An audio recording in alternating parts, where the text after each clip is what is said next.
Okay, here's my quarter sheet of watercolor paper. It's laying on my plastic board. It's thoroughly saturated. Before I wet it, I drew a horizon, and I also drew some light reference lines that I might or might not stick to, but they give me a rough idea of what I want to do. I'm wearing rubber gloves, and you wonder why. We're going to be using this paint here, Phthalocyanine Blue. And that stuff is an incredibly staining watercolor. I kind of paint sloppy and loose, so there's going to be some of it inevitably going to wind up on my hands, and I don't want to be the blue boy. We will be using, for the background of this painting, only totally non-sedimentary pigments.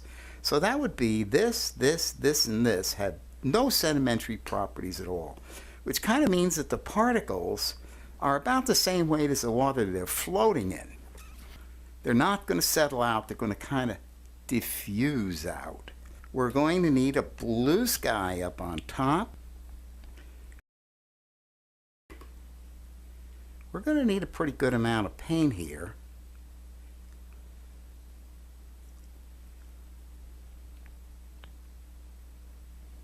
And I'm going to just check it for lumps, make sure there are none. Now, you see how I can keep a stroke in here, it just kind of stays? That's not what I want. What I want is to add enough water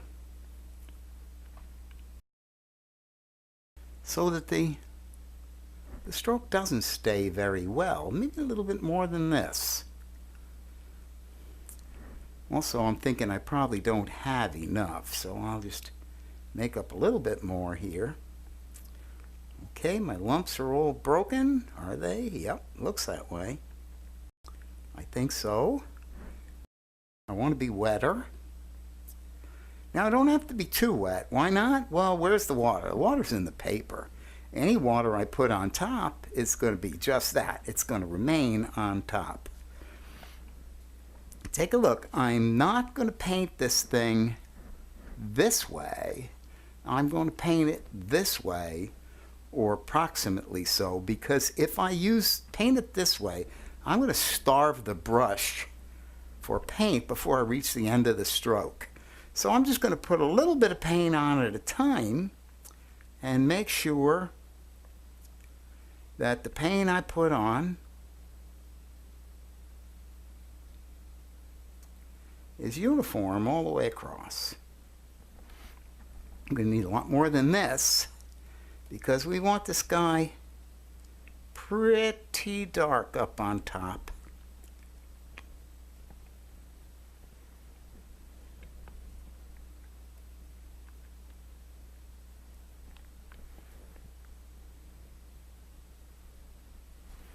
And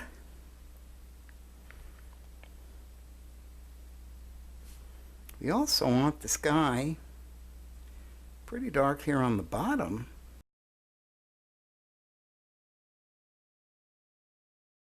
because the sky is going to reflect into the water. Now I want lighter, much lighter, so I'm adding more water, and I'm going to now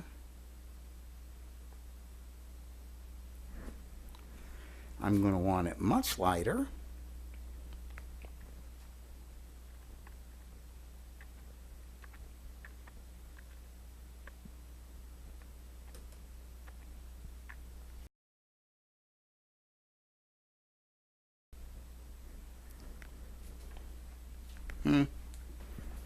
I'm already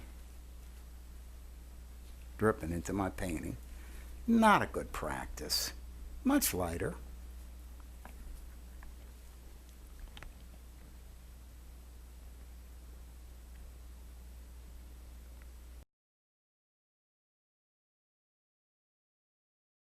I got a stripe. I think while I got the chance, let me do it nice here.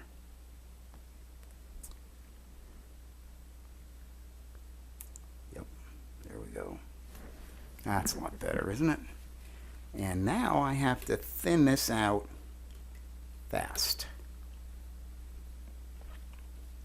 So I've got a relatively clean brush, somewhat dry. I've dried it a little bit, and I'm just going to grab about half of this thing here and soften it.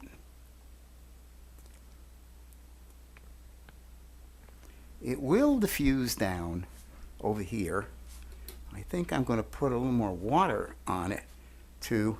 And I don't want a wet brush, but I do want enough water to ensure that it's going to diffuse downward.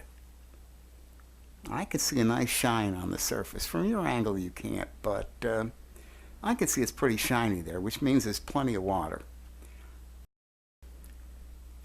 Keep this thing uniform. Of course, we're going to cut the edges off, so I'm not too worried about this little spot here, but for neatness' sake, we'll do that. And I just did it again. You see how this is going to transfer to my hands after a little while? Okay, so now we have the sky, the blue sky.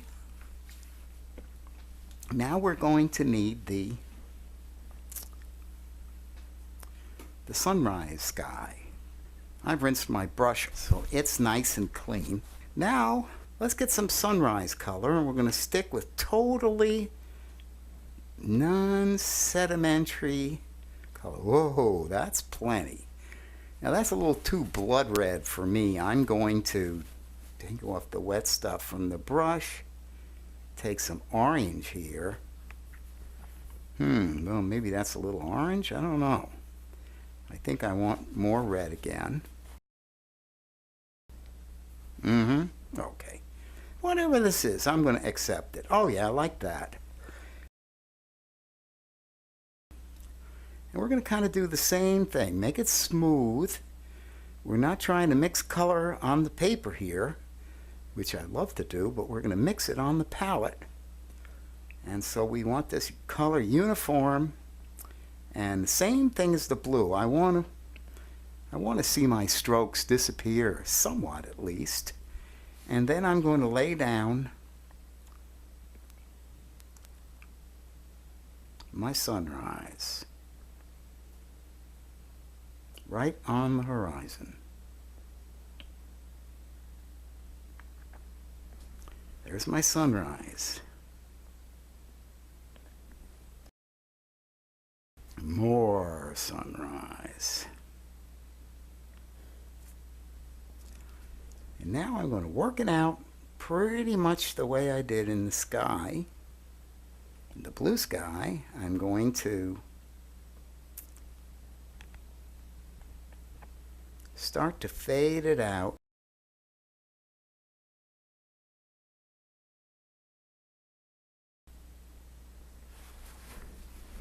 That's pretty strong, isn't it? I think I'm going to first just get rid of, smooth it out in the water here. This is what I want. I'm not caring too much about this because it's not going to be particularly important.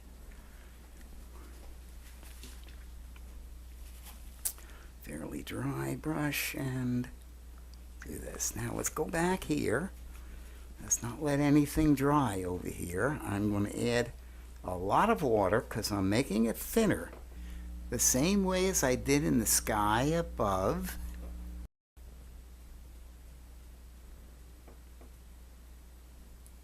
Painting would be a lot easier if I didn't have to keep talking all the time. I guess that's what making lessons is about, isn't it?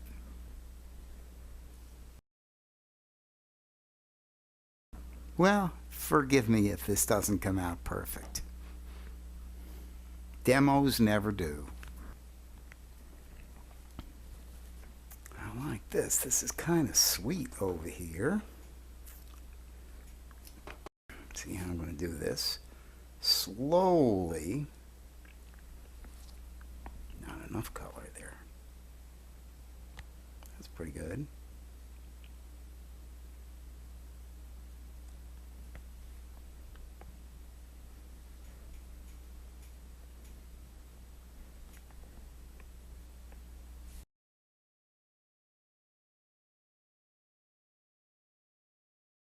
I'll get a fresh piece of paper. Ever cleaner, but I don't need clean water.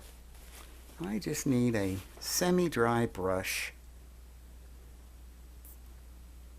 Not even semi-dry, a little damp.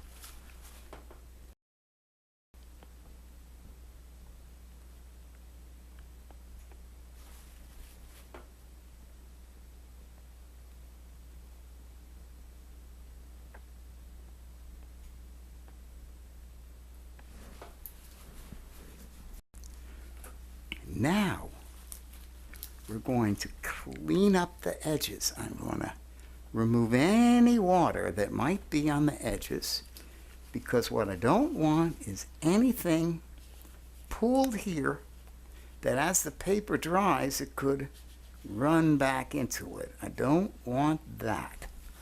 I want to have my edges perfect,